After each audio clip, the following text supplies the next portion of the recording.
Le métaverse, en as-tu déjà entendu parler? Encore une innovation dont on ne va pas savoir quoi faire, se diront certains. Sauf que d'autres ont plongé dedans. J'ai eu l'occasion d'interviewer Olivier Chavarenne, membre du réseau EXP France, une société qui a son propre métaverse à destination de ses clients et des personnes qui y travaillent. Durant cette interview, nous parlons de ce qu'est le métaverse et surtout des usages qu'il permet aujourd'hui et peut-être demain. Alors je t'invite à profiter de cet épisode et on se retrouve à la fin.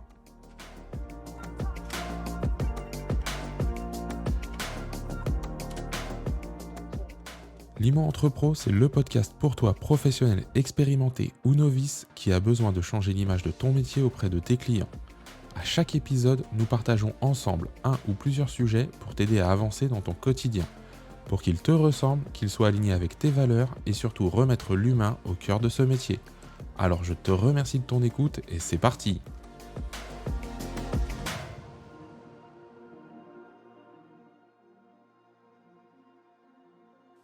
Bonjour Olivier. Bonjour Cyril. Eh bien, ravi de te retrouver dans cet épisode de podcast. Alors, je suis avec Olivier Chavarenne de la société EXP France. Je vais te laisser déjà te présenter. Qui es-tu? Que fais-tu au sein de EXP France? Et puis, ton parcours, si tu veux bien nous le présenter aussi. Déjà, un grand merci à toi, Cyril, d'avoir lancé l'invitation. Je suis vraiment heureux de participer à cette émission. Alors brièvement, pour me présenter de manière succincte, c'est assez difficile à définir qui je suis. C'est toujours difficile de savoir qui on est en fait, hein. On va pas aller dans des conversations philosophiques ou métaphysiques. Là, on est dans le métavers, donc ne nous trompons pas de sujet. Mais en fait, pour faire simple, moi, je fais de l'immobilier depuis 15 ans maintenant, 13 ans à travers des structures de LMNP et de la rénovation. On discutait hors antenne et c'est vrai que j'ai un petit goût certain pour tout ce qui est, on peut s'appeler du bricolage, hein, en fait la gestion de, pas du maître d'œuvre, mais c'est plutôt de, on va dire, conducteur de travaux et la capacité à prendre un bien et le mener à son terme en termes de rénovation de A à Z. Donc ça, je l'ai fait plusieurs fois, c'est quelque chose qui me plaît. Et depuis 2 ans, depuis quasiment 2 ans, enfin 22 mois, on va fêter les 2 ans dans 2 mois, j'ai la chance de faire partie de cette société assez unique à mon goût qui s'appelle EXP. Et donc je fais de la transaction. Et j'ai également une équipe, puisque c'est la team entrepreneur. Donc il y a à peu près une cinquantaine de personnes qui m'ont rejoint depuis le début. Et surtout, on s'amuse beaucoup. Voilà. D'accord. Écoute, c'est ravi déjà d'avoir un passionné d'immobilier et de la pierre, en tout cas, déjà. Ça, c'est top. Et donc voilà, hein, donc tu travailles aujourd'hui avec EXP. C'est un réseau de professionnels indépendants de l'immobilier, c'est un réseau mondial. Et vous avez une particularité, et tu en as un petit peu parlé, hein, par rapport à notre sujet, c'est que vous travaillez avec le métavers. Alors, avant de rentrer dans les détails du métavers, est-ce que tu peux nous expliquer ce qu'est le métavers? Oui, alors déjà, peut-être avant toute chose, en postulat de départ, je voudrais pas faire baisser l'anxiété, mais mettre les gens à l'aise. J'ai pas de télévision chez moi. Voilà. Et je suis dans le métavers. Donc, vous voyez, ça n'arrive pas qu'aux autres. Ne vous formalisez pas. Ça peut être la prochaine étape. De la même manière qu'il y a 20 ans, si je vous avais dit, vous seriez sur WhatsApp ou sur des sites internet, vous seriez en train de remplir une fiche Wikipédia, vous m'auriez ri au nez. Eh bien, on est un peu dans la même logique. On a un nouvel outil qui est pas nouveau, hein, enfin, nouvel outil, mais qui est pas foncièrement, enfin, il s'est construit sur d'autres éléments, évidemment. On est en pleine gamification, ludofication.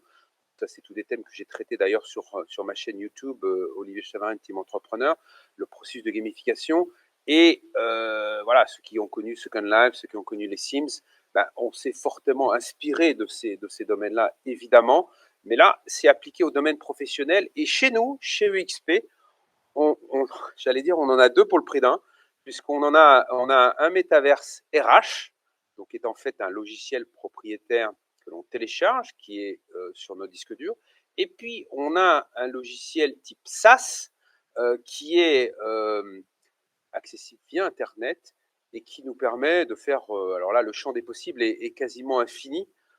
Mais pour résumer, si le premier est B2B, le deuxième est foncièrement B2C.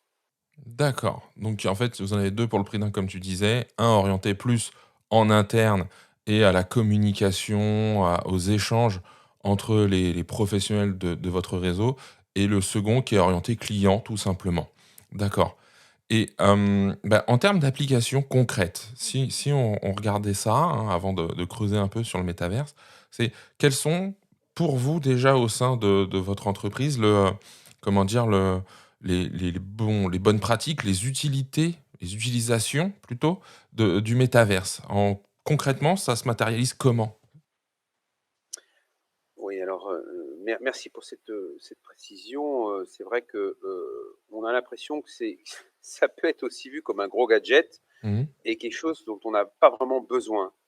Bon, comme je vous dis, je suis pas rentré chez XP pour le métaverse, mais j'y resterai bien volontiers pour le métaverse parce que, c'est à la fois un gain de temps et une superbe façon de créer du lien. Oui, oui, de créer du lien, de l'humain. Ah, de l'humain dans la tech. Ah, c'est assez intéressant comme notion. En fait, moi, je suis un fervent partisan de la tech et je me dis que plus j'avance dans la tech, plus il faut de l'humain. Si l'humain n'est pas là, si on n'a pas, moi, le critère pour recruter, voilà, c'est l'esprit d'équipe, un vrai esprit d'équipe, pas de l'éthique toc, de l'éthique en toc, hein, je ne parlais pas du réseau social, de la vraie éthique, du sens de la camaraderie et du sens de l'entraide.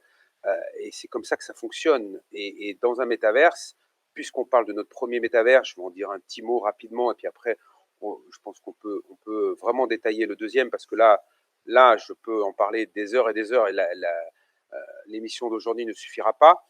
C'est vraiment le plus puissant. Mais juste pour parler de Virbella, Virbella, au départ, c'est l'outil de formation de Harvard, Stanford et Yale qu'on a racheté donc en 2016. Et c'est un outil que l'on utilise en interne pour toutes nos formations et que moi j'utilise personnellement pour mes réunions. Je fais 2 réunions par semaine, le lundi matin 8h30, le mercredi 8h30. Une réunion le lundi centrée sur le développement de mandats. Donc on partage des mandats, on s'entraide, on est en vérité et donc chacun apporte sa pierre à l'édifice, sans jeu de mots. Mais voilà, la roue tourne. Donc moi je dis que l'homme n'est grand qu'à genoux, et dans ces réunions-là, chacun se sent vraiment dans une logique bienveillante, et c'est ce qui importe. Parce qu'en fait, la roue tourne, et avec notre système de métaverse, ça nous permet d'avoir beaucoup moins d'inhibition. Et ça, c'est essentiel. Je pense que s'il y avait une valeur ajoutée numéro un sur le métavers, il n'y a pas de gros, il n'y a pas de petit, il n'y a pas de grand, il y a pas de maigre. On est tous, je ne dis pas qu'on est formaté, on n'est pas, mais on est sous la forme d'avatar. Donc, je parle notamment pour un public féminin, et j'ai beaucoup de femmes avec moi, d'ailleurs elles sont très très compétentes en immobilier, elles apportent énormément. Eh bien, c'est vrai que ça joue beaucoup. Il y a, je dirais pas qu'elles se lâchent, mais je dirais simplement que il y a un filtre, c'est sans filtre, et ça permet une interactivité beaucoup plus importante. Donc ça, c'est le premier point. C'est la formation et les réunions d'une manière générale. Pour ce qui est de Frame VR.io, alors ça, c'est notre logiciel donc SaaS B2C. Alors là, les possibilités sont assez infinies, puisque en fait, on est en train d'aller directement chez le client. Cyril, voilà, tu m'as gentiment confié, je prends un exemple, un cas d'école, tu m'as gentiment confié ton bien à vendre, je te remercie déjà, et surtout, tu aimerais faire une visite virtuelle, ou tu cherches un bien, voilà, tu cherches définitivement avec passion un bien, je sais pas, on va dire au soleil par exemple, et moi j'ai plusieurs biens à te proposer. Eh bien, je t'envoie de ce pas-là, sur ton SMS, un lien qui va te permettre de te connecter dans Frame, donc des salons virtuels dynamiques, personnalisables, accessible depuis un ordinateur ou un mobile. C'est en fait une réalité virtuelle. C'est un endroit où on va pouvoir réunir des gens, où toi, tu vas pouvoir voir des biens. Donc, c'est un gain de temps évidemment très important dans le cadre d'une visite, puisque tu vas me dire, ah non, ce bien-là, non, c'est pas du tout ce que je voulais. Par contre, j'ai vu que tu avais un bien du côté de Lyon, et c'est exactement celui-là que j'aimerais visiter pour cette fois-ci en vrai. Donc, il y a cet aspect-là, mais il y a aussi, évidemment, tout l'aspect. Il faut voir le frame comme une sorte d'agora. Moi, j'ai quelqu'un dans mon équipe qui est en train de développer donc notre frame à travers le logiciel qu'on possède déjà, mais il est en train de le personnaliser. Et le but, c'est évidemment de pouvoir de partir de ses passions. Moi, je crois qu'il faut, quand on envisage frame, il faut dès le début commencer à mettre de côté tout le côté professionnel. Ça paraît un peu ridicule de dire ça et un peu inapproprié, mais en fait, il faut partir de ce qu'on aime vraiment. Voilà, moi j'ai quelqu'un sur Bordeaux, il est passionné d'échecs. Ben, demain, on peut faire des tournois d'échecs. Vous allez me dire, mais quel est l'intérêt? Mais l'intérêt, c'est de recréer du trafic, de faire venir des gens pour pour toute autre chose que de l'immobilier pur et dur. Et il y a un moment, d'eux-mêmes, ils vont nous dire, écoutez, moi, j'ai aussi un bien à vendre, ça vous intéresserait? C'est comme ça. Et on l'a déjà vu, ça s'est déjà passé. Et il y a aussi des applications technologiques. Ce matin, moi, je suis membre j'en ai pas parlé dans ma présentation, mais je suis membre des petits génies de l'immobilier, donc je travaille étroitement avec Tom Doley. Et ce matin, j'ai posté un document sur les smart contracts. Ben, figurez-vous qu'en Italie, on est déjà, EXP Italie a déjà expérimenté ça, c'est-à-dire que pour faire des locations courte durée, type Airbnb, on va créer on va utiliser le smart contract pour faire ce qu'on appelle un tiers de confiance. Donc ça, c'est possible avec Frame. Donc il y a une révolution à venir qui est assez phénoménale. C'est compliqué en format radio, même en format vidéo, et je pense qu'il faut le vivre, il faut être dedans pour vraiment comprendre de quoi il s'agit. Mais je peux vous dire que si vous mettez le petit doigt, vous ne serez pas déçus et vous allez découvrir plein de gens. L'ère des geeks, je ne dis pas que l'ère des geeks est finie, je ne me considère pas comme un geek, mais je pense que l'ère de l'humain dans les geeks, dans la technologie, est arrivée, et Frame permet justement ça, permet de créer tout un écosystème avec des vendeurs, des notaires, des courtiers, et d'interagir un peu comme on le souhaite. Voilà. OK. Donc, si je comprends bien, parce que là, pour résumer, parce qu'au début, tu parles de visite virtuelle, mais ça va au-delà parce que, bon, moi, j'imagine, les personnes qui vont écouter le podcast, c'est dire, mais la visite virtuelle, on l'a déjà. Mais en fait, ça va au-delà parce que c'est un vrai lieu de rendez-vous, en fait, où il y a un échange qui peut se faire en temps réel. Et c'est l'avantage, certainement, en tout cas, si j'ai bien compris, par rapport à une visite virtuelle où je vais l'envoyer, la personne va la consulter, mais on va pas forcément être synchrone. Et ça va me permettre, en même temps, de présenter d'autres biens et derrière, là, avec l'exemple que tu donnais, parce que j'aime bien aimé l'exemple des échecs, c'est de créer un environnement où on va être même au-delà de l'immobilier, on va être vraiment dans l'échange et sans contrainte de distance. C'est exactement ça, Cyril. En fait, on va une étape plus loin. C'est-à-dire que oui, les visites virtuelles existent déjà, mais là, il y a le fait évidemment d'être en temps réel. Et puis il y a le fait que bah, tu peux amener qui tu veux, quand tu veux. Tu peux amener, voilà, si un achat vous faites à plusieurs, ben, on amène toutes ces personnes-là au même moment. Et puis, je reviens sur le côté personnalisable et sur le côté passion. L'immobilier, c'est d'abord de l'humain, évidemment, je vous apprends rien, mais c'est d'abord aussi partir de ce qui nous anime. Nous, dans Frame, moi j'ai quelqu'un que je connais qui est chez UXP, qui fait en fait, qui a vocation à faire des vernissages. Donc voilà, on est en train, on dit toujours le client est captif, le client se sent un petit peu dans une cage. Bah là, pas du tout. Là, c'est un espace convivial, bienveillant, où il parle comme il mangerait en vrai, et il parle de ses passions. Donc dans un contexte, en fait, il n'y a pas de stress, il c'est complètement paisible. Donc, pour nous, c'est des conditions, c'est même la condition sine qua non pour que le business, comme on l'entend, c'est-à-dire, nous, on fait beaucoup de mandats exclusifs, voilà, bah, puisse arriver. Quand vous êtes avec une personne qui est dans ce contexte-là, qui vous parle, je ne sais pas moi, de sa dernière course en voile, de son dernier tableau, ou qui, bah, voilà, est en train de contempler des tableaux, puisqu'on fait des expositions aussi. Euh, eh bien, le moment d'après, les 5 minutes plus tard, où il va s'attarder pardon, sur l'immobilier, son projet immobilier, eh bien, il y a déjà une confiance qui est là, et donc c'est clair qu'on ne sera pas en concurrence. Il n'y aura pas 4 agences. Mmh. Il y Ouais, aura je vois. forcément une relation. Il y a tellement d'intimité que ça va être compliqué pour lui de nous dire, bah, écoutez, je voulais juste me renseigner. Et c'est pas son intérêt aussi, parce qu'il aura vu qu'il a un intérêt personnel à comprendre que travailler avec nous, bah, il va bénéficier cette technologie dont il bénéficie là dans un cadre festif, plutôt amical. Bah, elle va, sur une logique business, travailler pour sa propre gouverne. Nous, on est dans 24 pays, demain 50 pays. Et évidemment qu'avec Frame, on diffuse nos biens aussi. Donc, il va comprendre que son bien va être mis en valeur. Donc, il est déjà acquis à notre cause quelque part. Donc, et ça, je veux le dire très franchement, ce n'est pas une question d'âge. Moi, j'ai longtemps vécu aux États-Unis. En 2000, je me rappellerai toujours, moi je suis un rat de bibliothèque, hein, donc je ne me referai pas. Je vous dis, j'ai pas de télé, mais j'ai 4200 livres. Donc, quand je faisais mon doctorat aux États-Unis, eh bien, une des premières choses qu'on nous a demandé, c'est de faire un site internet. Voilà. C'était au tournant des années 2000.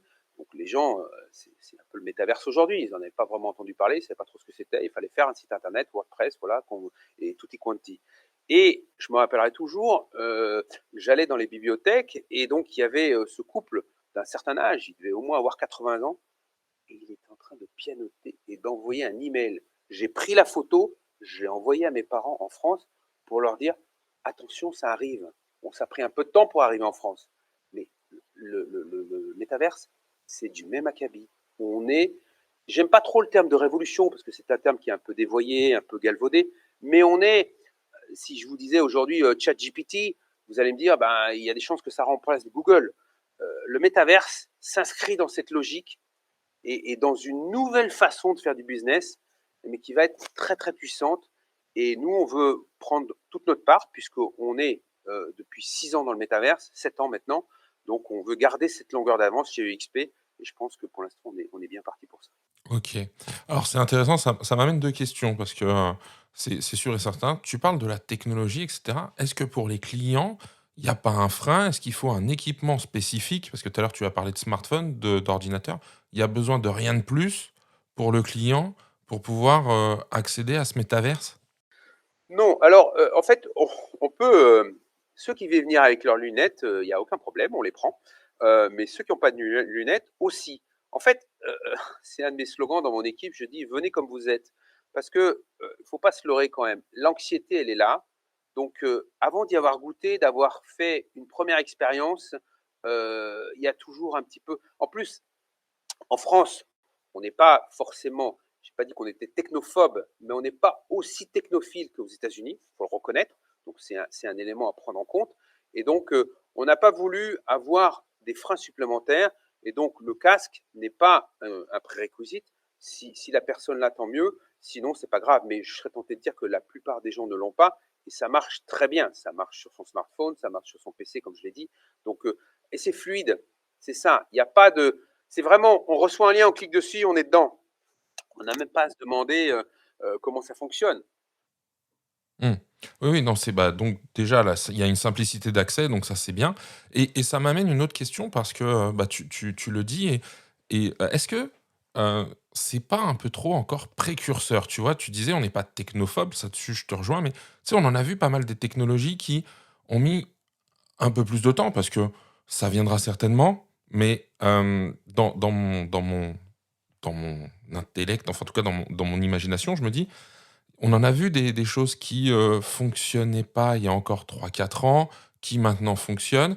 Est-ce qu'aujourd'hui, je te rejoins sur le fait que, ça va se développer. Il y a beaucoup de grosses sociétés, hein, qui sont dessus, hein, dans les GAFA, ce genre de choses et j'ai le sentiment en tout cas, parce que, bah, on va prendre Facebook, Meta, qui en a beaucoup mis en avant et là, tu vois, ça devient un peu plus, un peu moins mis en avant par toutes les sociétés.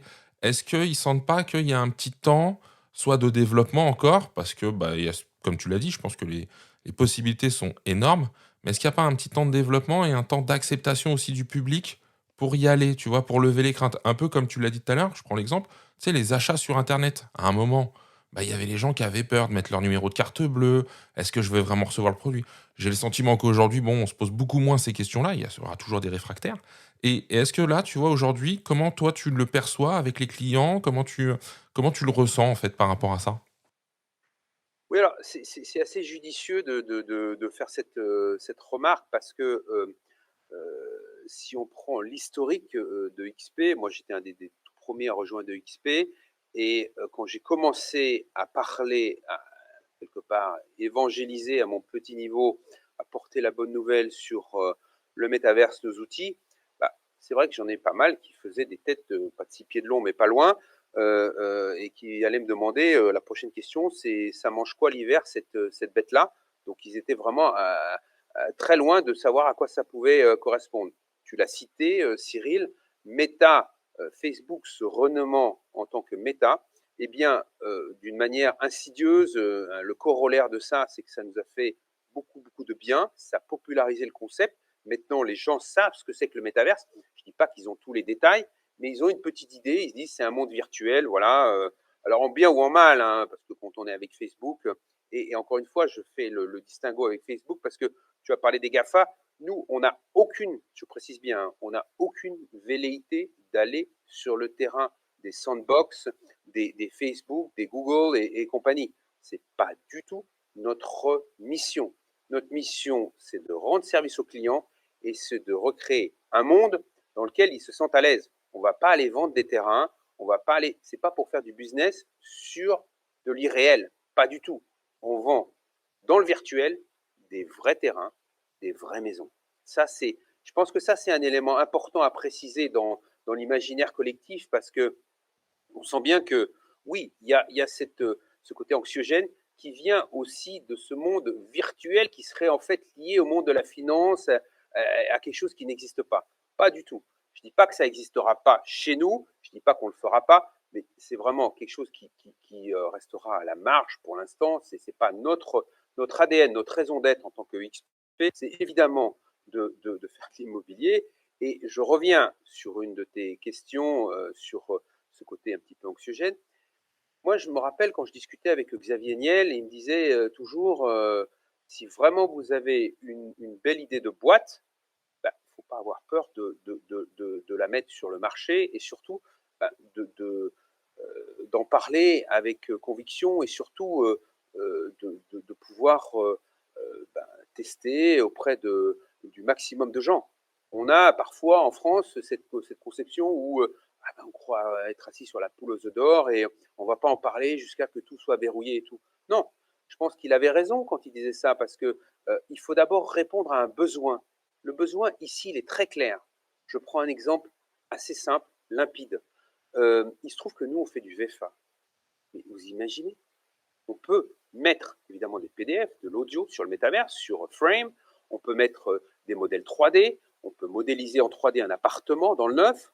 Ah, c'est vraiment quelque chose qui est, jusqu'à présent, on n'est pas arrivé à ce niveau de développement, à ce niveau de service. Voilà, nous on est customer centric, hein, on est vraiment centré sur le client, customer focus, et donc chaque fois qu'il y a une plus-value client, d'une certaine manière, on est content. Donc évidemment, il y a tout un autre environnement qui, au départ, apparaît très loin de la finalité. Mais en fait, on n'est pas si loin que ça. Quand on sait, quand je reprends l'exemple du VFA, quand on comprend comment on achète en VFA, quand on comprend aussi le nombre, le delta qu'il y a entre ce qu'ils avaient conçu dans leur tête et ce qu'ils ont eu en livrable, eh on se dit qu'il y a beaucoup de boulot à faire avec justement un vrai modèle 3D et qu'on se mette au carré sur vraiment ce qu'ils veulent, ce qu'ils ont imaginé comme leur maison de leur rêve, et qu'on puisse délivrer ça. Et donc, ça permet aussi ça, le métaverse. C'est de réduire, quelque part, l'incompréhension, de faciliter. C'est peut-être même tout le paradoxe du métaverse. C'est qu'on est à distance, on est dans un monde virtuel, et on est encore plus réel et on est encore plus dans la vérité, l'authenticité.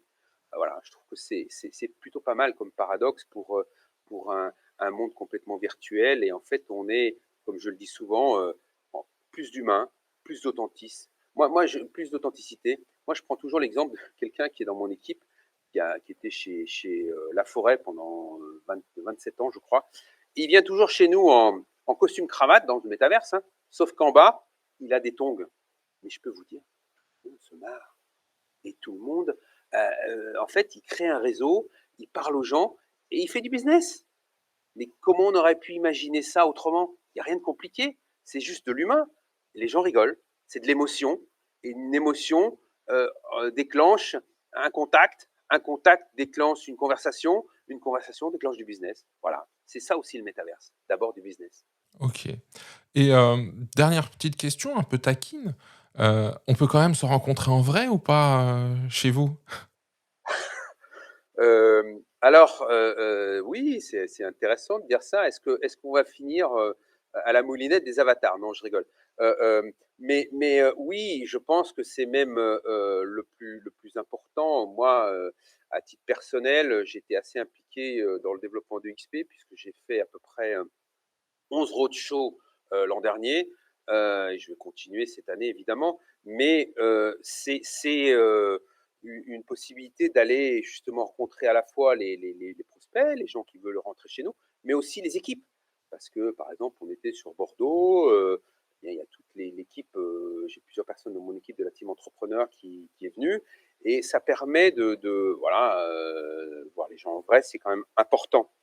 Je pense que euh, pour qu'il y ait une bonne symbiose dans l'équipe, il faut vraiment se rencontrer en vrai. Et c'est marrant, cette question me fait rebondir sur le livre que j'ai publié il y a tout juste 20 ans. Ça ne nous rajeunit pas, Cyril.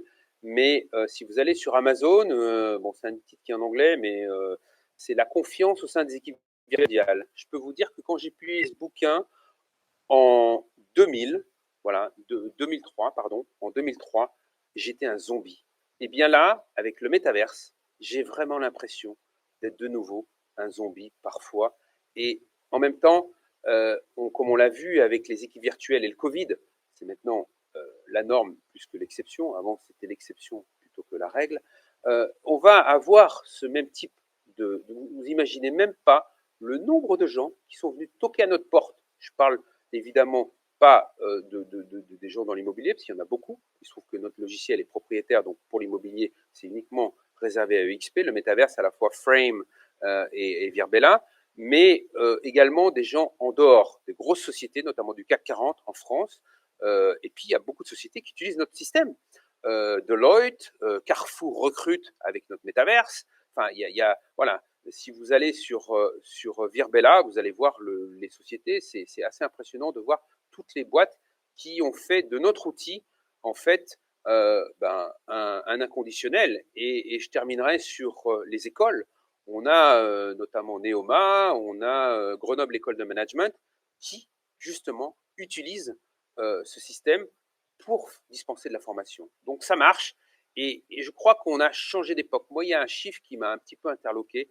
C'est quand j'ai appris que les gens qui rentraient sur le marché du travail aujourd'hui, il y en a 98% qui sont déjà ce qu'on appelle des gamers. Alors, je suis désolé, moi je ne suis pas un gamer, c'est peut-être pas bien ce que je dis, mais je suis par contre un partisan fervent du métavers, parce que je l'ai vécu et je sais à quoi ça sert et je sais comment l'utiliser et les gains qu'on peut en avoir. Mais donc l'anxiété sur la nouvelle génération, elle n'est plus là. Ça, c'est clair. Très intéressant. Bah, en tout cas, tu en parles avec beaucoup de passion, ça s'entend. Eh bien, écoute, Olivier, Merci. je te remercie d'avoir participé à cet épisode. J'espère que les gens en auront appris un peu plus et voudront encore en découvrir plus sur le métavers. Où est-ce qu'on peut te retrouver, Olivier? Alors, c'est très simple. Moi, je suis un petit peu impliqué comme je disais tout à l'heure, sur les petits génies de l'immobilier. Donc, je publie quasiment chaque jour. Donc, si vous allez sur LinkedIn, vous allez trouver mon profil, Olivier Chavarenne ou Oliver. Voilà, et puis, vous pouvez me retrouver également sur ma chaîne YouTube. Je vous invite à vous abonner. Donc on a de nombreuses vidéos qui traitent du métaverse, mais pas que, qui traitent de beaucoup de sujets, le sentiment d'imposteur, enfin plein de choses. Et là, c'est Olivier Chavarenne, team entrepreneur. Moi, je suis team leader donc chez EXP. Et puis, je suis également sur Facebook. Voilà, il y a ces 3 réseaux sur lesquels je suis assez présent. Et puis, si vous voulez m'appeler, voilà, n'hésitez pas. Vous allez trouver mon profil aussi sur EXP. Vous pouvez me passer un coup de fil 0630 676 021. Ce sera avec grand plaisir. Eh ben, écoute, je vais remettre toutes les informations dans la description de l'épisode pour ceux qui voudraient te contacter. Encore une fois, grand merci à toi d'avoir échangé sur le sujet du métaverse. Et puis, bah, à très bientôt. Un immense merci, Cyril. C'était vraiment un grand plaisir. Et je vous dis tous à très bientôt avec votre avatar. Ciao, ciao. Bonne journée à tous. Merci. Cette interview est maintenant terminée. Je tiens à remercier Olivier Chavarenne pour sa disponibilité et les réponses qu'il m'a apportées. Vous avez en note de l'épisode tous les liens pour le contacter. Pour ma part, j'ai pu aller me balader dans le métaverse de XP France et je suis persuadé que l'outil a certains intérêts et qu'il faut le voir comme un complément et non comme un remplacement pur et dur de la relation directe avec son client. Comme toute technologie, ce sera l'adoption par les clients ou non qui fera qu'elle sera durable ou pas. J'espère maintenant que tu en sais un peu plus sur le métaverse. Il me reste à te remercier d'avoir passé ces quelques minutes ensemble et je t'invite à me rejoindre sur LinkedIn ou Facebook pour aller encore plus loin. Je te donne rendez-vous la semaine prochaine pour un nouvel épisode de Limo Entrepro. D'ici là, prends soin de toi et de tes clients.